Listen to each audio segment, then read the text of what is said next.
ہو گیا۔ اب آئیے 12 ربیع الاول منانے کی وجوہات جو لوگ دیتے ہیں، چونکہ آج میرا موضوع یہی تھا کہ میں اس کے بارے میں کچھ معاملہ رکھوں گا۔ یہ محبت رسول کی علامت ہے، یہ عشق رسول کی علامت ہے۔ جو نبی سے محبت کرتا ہے عید میلاد مناتا ہے، جو نبی سے نفرت کرتا ہے اور فلاں کرتا ہے اور یہ فلاں اور فلاں، یہ لوگ اس کے منکر ہے، فلاں ہیں۔ سوال یہ ہے کیا واقعی میں نبی سے محبت عید میلاد منانے سے ثابت ہوتی ہے کسی بھی درجے میں؟ دیکھیے، سب سے پہلے کہ موضوع پہ آگے جاؤں، میں یہ بات کی وضاحت کرنا چاہتا ہوں کہ نبی اکرم صلی اللہ علیہ وسلم کی پیدائش کی خوشی ہمیں بھی ہے، ہم اس خوشی کے منکر نہیں ہیں، ہمیں بھی اس پیدائش کی خوشی ہے، لیکن وہ خوشی اور ہمارے غم شریعت کی تابع ہے پورے۔ نبی اکرم صلی اللہ علیہ وسلم کی پیدائش کی خوشی کسے نہیں ہے بتائیے؟ ایک منافق اور ایک کافر کو نہیں ہو سکتی، مجھے بھی خوشی ہے اس کی، لیکن میری ہر خوشی اور ہر غم تابع ہے شریعت کے۔ وہ کہیں گی تو مناؤں گا اور اس کا اظہار کروں گا، وہ نہیں کہیں گی تو رک جاؤں گا، ہے نا؟ ہر خوشی اور غم ہمارے شریعت کی تابع ہے۔ تو پتہ یہ چلا کہ نبی اکرم صلی اللہ علیہ وسلم خوشی ہر مسلمان کو پیدائش کی۔ سوال یہ ہے کہ جو آپ بتا رہے محبت رسول کی علامت یہ ہے کہ اس طرح سے اس روز کو منایا جائے، عید منائی جائے، کھانا کھلایا جائے، جلوس نکالے جائے، جلسے کیے جائے اور صدقہ اور خیرات کیا جائے اور پتہ نہیں کیا کیا رسومات، عصر کے بعد سے مغرب تک فلاں اور عشاء کے بعد سے فلاں، فجر سے فلاں، یہ سب کیے جائے۔ سوال یہ ہے کہ اگر یہ واقعی میں حب رسول کی علامت ہے، محبت رسول کی علامت ہے، تو نبی سے سب سے زیادہ محبت کرنے والے لوگ کون تھے؟ میں اور آپ؟ نہیں، ہم نے تو کچھ بھی نہیں کیا رسول اللہ صلی اللہ علیہ وسلم محبت جیسی اس کا حق تھا، کیا کیا؟ نہیں کیا نا ہم نے۔ ہم کو تو یہ تک سمجھ میں نہیں آتا وہ نبی جس نے ہمیں حکم دے دے کر جو ہے اپنے آپ کو غمزدہ کر لیا، انسانوں تک اپنے اللہ کے احکام پہنچا کر، اس کے احکامات بآسانی ہم کو کتابوں کی شکل میں ملتے ہیں، وہ احکامات دیکھ کر کبھی یہ نصیب نہیں ہوتا کہ سوچ کے میں اس پہ عمل کروں گا، ٹھیک ہے دیکھیں گے کریں گے، ہوں گا، ابھی کہاں ہوتا ہے، کر لیا جائے گا، یہ معاملہ ہے ہمارا۔ صحابہ محبت کرتے اس لیے جان دی، مال دیا، پیسہ دیا، بھی بچوں کو چھوڑا، اپنی سب کچھ قربان کر دیا، ہے نا؟ تو اگر یہ واقعی محبت رسول کی علامت ہے تو بتائیے مجھے کہ کتنے صحابہ نے یہ دن منایا کسی بھی درجے میں؟ میں اب اس میں کچھ وہ نہیں، کسی بھی درجے میں لسٹ اور ہائیسٹ جس کو بولیں، کم سے کم اور زیادہ، کس صحابی سے ثابت ہے کیا کہ اس صحابی نے اس دن کو کوئی ذکر کیا، اس دن میلاد کا جلوس کیا، اس دن رسم کیا، اس دن کھانا پکایا، اس دن جو ہے فلاں کیا، اس دن کوئی دعائیں کی، اس دن کچھ بھی کیا؟ مجھے ایک واقعہ دیجیے، ایک واقعے کی محتاج ہے ہم لوگ۔ مسلمان ہونے کے ناطے ہم تو جو ہے دلیل کے محتاج ہوتے ہیں نا، اللہ کی کتاب کے محتاج ہیں۔ صحابہ کے آثار آ جائے تو ہم آگے بڑھیں گے، ورنہ ہم تو فل اسٹاپ رہتا لگا دیتے ہیں۔ اگر یہ محبت رسول کی علامت ہے تو کسی صحابی نے کبھی یہ دن منایا کیا؟ میں یہ سوال کر رہا ہوں۔ میں کچھ دن پہلے انٹرنیٹ پہ بیٹھا تھا تو ایک صاحب نے لکھا، رہے آپ خلاف بولتے ہیں عید میلاد النبی کی۔ علامہ ابن تیمیہ لکھتے ہیں کہ اگر سلف اس کو منا لیتے تو اس میں کوئی حرج نہیں تھا۔ میں نے کہا یہی تو خصوصیت اس آدمی کی کہ کیا لکھا ہے اس نے، سلف منا لیتے تو منا سکتے تھے، تب ہمارے لیے جائز تھا، سلف نے منایا نہیں تو ہم کہاں سے منا سکتے؟ جس کو بولتے ہیں یہ گریٹنس ہوتی ہے کہ انسان کی یہی خصوصیت اس کی اعلیٰ درجہ ہوتا ہے کہ وہ کیا لکھ رہے ہیں کہ نبی کی پیدائش، ظاہر سی بات ہے خوشی ہونا چاہیے، مجھے بھی، آپ کو بھی ہونا چاہیے، لیکن ہماری خوشی تابع ہے کسی کی، اس وجہ سے ہم اس کو ویسے نہیں منا جیسے لوگ مناتے ہیں اپنے دل کی حد تک، اور وہ خوشی محبت ہے اور محبت اطاعت ہے، اس اطاعت کر کے ہم بتاتے ہیں کہ ہاں ہم نبی سے محبت کرتے ہیں نا۔ تو وہ کیا لکھ رہے ہیں علامہ ابن تیمیہ؟ واقعی میں قول صحیح ہے ان کا، وہ لکھتے ہیں کہ اگر سلف منا لیتے تو کوئی حرج نہیں ہوتا، لیکن سلف نے چونکہ منایا نہیں تو ہم بھی نہیں منا سکتے۔ مطلب وہ انہوں نے خالی اتنا لکھا، سلف منا لیتے تو کوئی حرج نہیں تھا۔ میں نے کہا آگے بھی لکھتے کہ یہی تو خصوصیت تھی اس آدمی کی کہ جب لکھ رہا ہے قلم تو یہ کہہ رہے ہیں کہ سلف منا لیتے تو کوئی حرج نہیں، لیکن یہی دلیل ہے کہ نہیں منایا تو تم بھی مت مناؤ میرے بھائی، ان کو حرج نہیں تھا تو انہوں نے نہیں کیا، تو تم کیوں آگے بڑھتے ہو؟ جس چیز میں جب حرج نہیں تھا تو انہوں نے نہیں کیا تو تم کیوں جو ہے ایسا کام کرتے ہو انہوں نے نہیں کیا؟ تو یہ خصوصیت ایک عالم کی، آپ اس کی بات کو سمجھیے، اس پہ غور کیجیے کہ کس طرح سے وہ دلیل لے کر آ رہے اپنی بات، کہ سلف کو خوشی تھی اس کی، منا لیتے تو کوئی حرج نہیں تھا، لیکن یہی دلیل ہے کہ انہوں نے نہیں منایا تو ہم بھی نہ منائیں۔ ٹھیک ہے، تو بہرحال محبت رسول کی کوئی علامت، عشق رسول کی کوئی علامت جلسے جلائس آپ کی پیدائش منانا نہیں ہے میرے بھائی۔ اگر ہوتا تو صحابہ مناتے اس کو، سب سے پہلے خلفاء راشدین مناتے، اس لیے کہ 2 سسر ہے تو 2 داماد ہیں۔ ابوبکر صدیق سسر ہے، چلو ان کا زمانہ بڑا کم تھا نہیں منا سکے۔ عمر ابن خطاب یہ بھی سسر ہے اور 10 سال خلافت کی، اور زبردست خلافت، یہ ایسی کوئی خلافت نہیں جس میں کوئی حملہ ہوا، بارڈرز پہ تھی سب جنگیں، مسلمان حکومت اپنے سینٹر میں آب و تاب پر تھی، اپنے عروج پر تھی، تو کوئی ایسے حالات بھی نہیں تھے کہ ابوبکر صدیق کے زمانے میں جو حالات تھے کہ خود لوگوں نے مرتد ہو گئے تھے بہت سے لوگ اور ان کے خلاف جنگ ہونا، کچھ بھی نہیں، ایک دم سکون بھرے علاقے۔ اچھا عثمان ابن عفان رضی اللہ کم بیش 10 سے 12 سال آپ نے خلافت کی، آپ تو دو بیٹیوں سے آپ کا نکاح ہوا ہے نا، انہوں نے کیوں نہیں منایا؟ عشق رسول محبت رسول نہیں تھا ان کو؟ اچھا اس کے بعد علی بن ابی طالب رضی اللہ عنہ، بھائی بھی ہے رشتے میں، آپ کے داماد بھی ہے، اپنے رسول سے محبت بھی کرتے ہیں، ان کے بڑے فضائل آتے ہیں حدیث کے اندر، انہوں نے کیوں نہیں منایا میرے بھائی؟ ان کو نہیں سمجھ میں آئی تھی؟ ارے چلیے اس کے بعد کے دور میں جو ہے صحابہ 110 ہجری میں آخری صحابی کا انتقال ہوا، 100 سال تک صحابہ رسول اللہ کے بعد جیے، کسی نے منایا کیا؟ اس کے بعد اماموں کا دور آیا اور امام احمد بن حنبل کم بیش 240 ہجری میں انتقال کر گئے، تو 240 سال گزر گئے، کسی نے نہیں منایا۔ اس کے بعد کے ادوار میں آپ کو محدثین کا دور ختم ہونے تک 470 ہجری تک بھی آپ کو ایک واقعہ نہیں ملے گا اس کو منایا گیا۔ تو سوال یہ اب کہاں جاؤں میں؟ نہ خیر القرون میں ملتا ہے رسول اللہ کے زمانے میں، نہ صحابہ کے، نہ تابعین کے، نہ اماموں کے، نہ سلف صالحین کے، پھر کہاں سے اس کی دلیل؟ کسی امام نے تو ایک باب باندھنا تھا اپنے فقہ کے اندر، عید میلاد النبی کے فضائل اور مسائل، ہونا چاہیے نا، مسلک میں ہونا چاہیے نا، ہر چیز کی دلیل ہوتی ہے نا، فقہ بھی کوئی چیز ہے نا، ظاہر سی بات ہے، دین کی ایک سمجھ ہے، وہ بھی کہاں ہے اس میں کوئی باب ہے کسی امام کا؟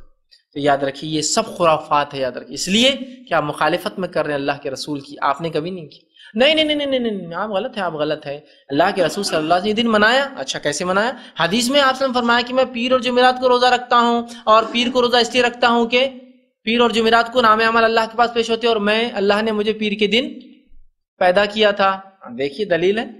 تو اللہ کے رسول نے سالگرہ، برتھ ڈے، میلاد نہیں منائی، ہفتہ منایا، ہر ہفتے روزہ رکھتے تھے، تو آپ بھی ہر پیر کو منائیے پھر، اور کیسے؟ روزہ رکھ کر، ہے نا؟ تو آپ پتا چلا کہ اللہ کے رسول نے، اللہ نے چونکہ آپ کو پیدا کیا تھا، اس کے شکر میں ہر اس دن روزہ رکھا جس دن آپ پیدا ہوئے، پیر کا دن، اور اس دن نام اعمال بھی دو باتیں ایک ساتھ ہو گئی تھی، آپ کی پیدائش اور نام اعمال جا رہے تھے اللہ کے پاس، دونوں مکس ہو گئے، تو کہا میں شکر میں کرتا ہوں کہ اللہ نے اس دن پیدا کیا، اور نام اعمال بھی اللہ کے پاس جاتے ہیں۔ تو ہفتہ منایا نا، آپ سالہ کیوں منا رہے؟ شریعت کی دلیل تو بہت مخصوص ہے نا پھر، اور وہ بھی روزہ رکھ کر، کھا پی کے، ناچ گا کر، جھنڈے لگا کر کہاں منایا آپ نے؟ کھا پی کر نہیں نا، بھوکے رہے، آپ روزہ رکھا کہ اللہ کا شکر مجھے پیدا کیا تھا اس دن، اور نبی بنایا، اور اس دن عام اعمال جاتے ہیں تو امت کو بتانے کے لیے کہ تم بھی روزہ رکھو، تو یہ تو دلیل ہے، روزہ رکھو آپ اس دن نفل، نہ کہ آپ جو ہے پیدائش کا دن نکالو۔ نہیں نہیں نہیں نہیں، آپ سمجھ نہیں پا رہے ہیں، قرآن میں بھی اس کا حوالہ ہے، ماشاءاللہ قرآن آ گیا تو پھر جی اب جھک جانا پڑتا آدمی۔ جی بتائیے، قرآن میں ہے کہ تو انہیں چاہیے، اللہ رب العزت قرآن کے نزول کی طلب فرماتا ہے، تو ہم نے اپنی کتاب کو نازل کیا تو انہیں چاہیے کہ اس کے جو ہے خوشی منائیں۔ کسی خوشی منائیں؟ قرآن کے نازل ہونے کی۔ تو قرآن کے نازل ہونے کی خوشی، تو قرآن جس پہ نازل ہو اس کی پیدائش کی خوشی، سبحان اللہ، دلیل مل گئی، اور نعرے فلاں نعرے فلاں، لیکن نعرے ضروری ہے۔ بات سمجھ میں آ گئی نا؟ اللہ نے فرمایا کہ ہم نے قرآن کو نازل کیا تو لہٰذا، سورہ یونس کی ایک آیت ہے، انہیں چاہیے کہ خوشی منائیں۔ تو جب قرآن کے نازل ہونے پہ خوشی، تو جس پر اترا اس کی خوشی، اوہ پھر تو بس جھوم اٹھتی ہے پوری مجلس، ہے نا؟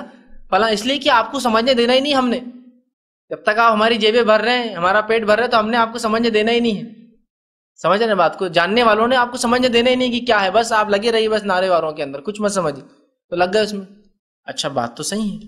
تو اس آیت سے تو پتہ چل رہا ہے کہ عید قرآن مناؤ، کہ انہیں چاہیے خوشی منائے، قرآن اترا تو رمضان کے اندر، قدر کے اندر منائیے آپ، قدر کی رات قرآن اترا نا، وہ چاہے 21 کی تھی، 23 تھی، 25، 27، تو 5 راتیں مناؤ، اور ماشاءاللہ منا ہی رہے، ہم تو خوشی منا ہی رہے نا، ان راتوں کو جا کر اللہ کی عبادت کر رہے ہیں، اور اللہ نے ایک تحفہ دیا ہے نا، تو وہ خوشی اس معنی میں۔ دوسرا، صحابہ نے اس آیت کو کیسا سمجھا میرے بھائی؟ صحابہ نے، کہ اللہ کے رسول نے کبھی منائی کیا عید کی، قرآن نازل ہونے کی خوشی؟ یا کبھی صحابہ نے یہ کہا کہ اس آیت سے یہ معلوم ہوتا ہے کہ قرآن اترنے کی خوشی منائی جائے، اور جس پہ قرآن اترا اس کی خوشی اس سے زیادہ؟ یا کسی تابعین نے؟ اس لیے کہ صحابہ کی زندگی جو ہے نا کٹر ہوتی ہے، ہم لوگ جو قرآن سے کچھ بھی استدلال کرتے ہیں نا، صحابہ کی زندگی دیکھنا پڑتی ہے، انہوں نے کیا سمجھا، انہوں نے کیا سمجھا، ہے نا؟ اور ان کا سمجھنا ہم کو بتاتا ہے کہ اس کا معنی کیا ہوتا ہے، تو ان کی زندگی تو کٹ کری، کسی صحابی کو نہیں سمجھائیے کہ اس سے مراد قرآن کی عید اور رسول اللہ کی پیدائش۔ نہیں نہیں، صحیح بخاری کا واقعہ ہے، اب جان دو قرآن کو آپ کو نہیں سمجھ میں آ رہا، آپ کو نہیں سمجھیں، اس لیے کہ جو بات سامنے والے کو ایسا لگے کہ آپ ان تھوڑا ہو تو آپ کو نہیں سمجھیں گے، یہ تو بڑی بات ہے۔ چلیے آگے، صحیح بخاری سے بھی ثابت ہے عید میلاد النبی منا۔ اچھا ماشاءاللہ، صحیح بخاری سے بولے تو اللہ کی کتاب کے بعد اس کتاب کی اہمیت، اچھا ٹھیک ہے بتائیے۔ تو صحیح بخاری کی روایت ایک صاحب دینے لگے کہ عید میلاد النبی منانا افضل ہے، اس کا ثواب ہے، اس دن مغفرت ہوتی ہے۔ وہ کیسے؟ بہت بڑے ڈاکٹر صاحب وہ بھی ٹی وی پہ آتے ہیں، بیچارہ اللہ رحم کرے ان پر، وہ شروع دلیل دے رہے ہیں۔ کیا دلیل ان کی؟ کہ عباس رضی اللہ عنہ کے خواب میں ابو لہب آیا، تو عباس رضی اللہ عنہ پوچھا ابو لہب کیسے حالات ہیں جہنم میں، مطلب اپنے بھائی سے خیر خیریت لے رہے جہنم کی. تو عباس رضی اللہ عنہ فرماتے ہیں کہ میں نے پوچھا، خواب کی بات ہے یاد رکھیے، یہ خواب دیکھا انہوں نے کہ اپنے بھائی کو انہوں نے دیکھا اور پوچھا ابو لہب کیسے حالات ہیں؟ تو کہا رفاقہ نہیں ملا یہاں بھی، دنیا میں میں خلاف تھا لیکن یہاں سکون نہیں ملا، جہنم میں گیا میں، لیکن ایک دن تھوڑا سا مجھے رفاقہ مل جاتا ہے، تھوڑی ڈھیل ملتی ہے. کہا کس دن؟ تو کہا پیر کے دن. تو کہا کیوں؟ تو کہا میں نے اللہ کے رسول صلی اللہ علیہ وسلم جب پیدا ہوئے تو اس کی خوشی میں اپنی باندی صوبیہ کو آزاد کیا تھا، اس کی غلام تھی، لونڈی تھی، اس نے بھتیجا مجھے پیدا ہوا اس کی خوشی میں ایک لونڈی کو آزاد کر دیا تھا. ان کا طریقہ تھا کہ کچھ نہ کچھ صدقہ خیرات، اولاد کی پیدائش تھی تو اپنے بھائی کو بچہ ہوا تو ابو لہب کو خوشی ہوئی کہ بھتیجا ہوا مجھے، ایک لونڈی صوبیہ کو آزاد کر دیا. تو کہا صوبیہ کو چونکہ میں نے اللہ کے رسول صلی اللہ علیہ وسلم کی پیدائش پر آزاد کیا تھا، بس اس دن مجھے رفاقہ ملتا ہے، اتنے دن ڈھیل ملتی ہے. سبحان اللہ، جب ابو لہب کو مل سکتی ہے تو پھر ہمیں کیا؟ نعرے شروع کر دو پورے یہاں سے. اور ابو لہب کو فائدہ ہو رہا ہے تو میں تو مسلمان ہوں نا. سوال یہ سب سے پہلا، یہ عباس رضی اللہ عنہ کا خواب ہے، خواب، اور یہ خواب آپ نے دور جہالت میں جب آپ کافر تھے تب دیکھا تھا. لیکن یہ بات تو ہے کافر کا خواب بھی سچا ہو سکتا ہے نا، کیوں نہیں ہو سکتا ہے نا. سورہ یوسف کے اندر وہ جو دو لوگ تھے جنہوں نے یوسف علیہ السلام سے خواب پوچھا، دونوں غیر مسلم تھے لیکن دونوں خواب سچ ہوئے نا. تو کافر کا خواب بھی غیر مسلم کا ہو سکتا تھا، ہم وہ نہیں کر رہے. لیکن سوال یہ خواب تھا، خواب میں آپ نے یہ دیکھا، اللہ کے رسول صلی اللہ علیہ وسلم مہر لگائی کہ اس بھی ہاں بات صحیح ہے، ایسے ہی ہو رہا، چھوٹ دی جا رہی ہے. امام بخاری نے صرف روایت کیا اس کو، خواب کو. اس سے کوئی فضائل ثابت ہوتے ہیں، کوئی مسائل نکل رہے ہیں، کوئی اللہ کے رسول اٹیسٹ کر رہے ہیں، کوئی صحابہ کہہ رہے ہیں کہ ہاں ہاں یہ بالکل صحیح ہے اور ہمیں بھی چاہیے ہم لونڈی آزاد کریں. اب سوال یہ ہے جس کو ابو لہب کی سنت پر عمل کرنا ہے تو وہ کرے، پھر لونڈی آزاد کرے، پیسہ دے. لیکن عمر کی سنت، ابو بکر کی سنت بھی یہ نہیں ہے، عمر کی بھی نہیں ہے، عثمان کی نہیں ہے، علی کی نہیں، اس لیے کہ رشتہ دار، اس لیے ان کا نام خاص لے رہا ہوں. نہ حسن اور حسین کی ہے، نہ فاطمہ ہے رضی اللہ عنہ اجمعین، ان تمام کی تو نہیں ہے، نہ ہی رسول اللہ کی مہر ہے. تو اب جس کو ابو لہب کی سنت پہ عمل کرنا ہے وہ کرتا رہے پھر. اور جس کو صحابہ کی جو ہمیشہ کی جنت چاہتے تھے، ایک دن کا رفاقہ جہنم میں نہیں چاہتے تھے، ان کی سنتیں تو یہاں موجود ہے. یہ ہمیشہ کی جنت چاہ رہے ہیں نا، ایک دن کا جہنم کا رفاقہ چاہنے والے لوگ ہیں. تو ابو لہب کی سنت دن خوب جشن منا لے، جہنم میں جائیں گے، ایک دن بچ جائیں گے بس. اگر یہ حدیث کو صحیح بھی لے لے تو اس سے پتہ یہ چل رہا کہ عید، اچھا اس کو بھی ایک دن رفاقہ مل رہا پیر کے دن، ان کو بھی ایک ہی دن رفاقہ ملیں گا. پھر ہم یہ چاہ رہے کہ ایک دن کا رفاقہ، ہم تو ہمیشہ کی رفاقت رسول اللہ کی صحبت چاہتے ہیں اور ہمیشہ کا فائدہ. تو جس کے لیے آپ کو رسول اللہ صلی اللہ علیہ وسلم کو اور صحابہ کی سنت کو دیکھنا پڑے گا. ان میں سے کسی نے بھی اس حدیث کو ایسا نہیں سمجھا کہ اس دن صدقہ اور خیرات کیا جائے. بھائی کہاں سے کہاں بات ملا رہے ہو لا کر، یہ کیا دلیل ہے؟ یہ من گھڑت باتیں ہیں. کیا صحابہ نے کبھی سمجھا اس حدیث کو ایسا؟ تو صحابہ کی زندگی کٹر ہے، برابر لا کر انسان کو ٹریک پہ کھڑے کر دے. تو کوئی یہ محبت رسول کی علامت نہیں، کوئی عشق رسول کی دلیل نہیں، کوئی قرآن حدیث سے ثابت نہیں، کسی مسلک سے اس کا وجود نہیں، کسی نے نہیں کیا. بھائی کہاں سے شروع ہوا؟ تو یاد رکھیے یہ عید میلاد النبی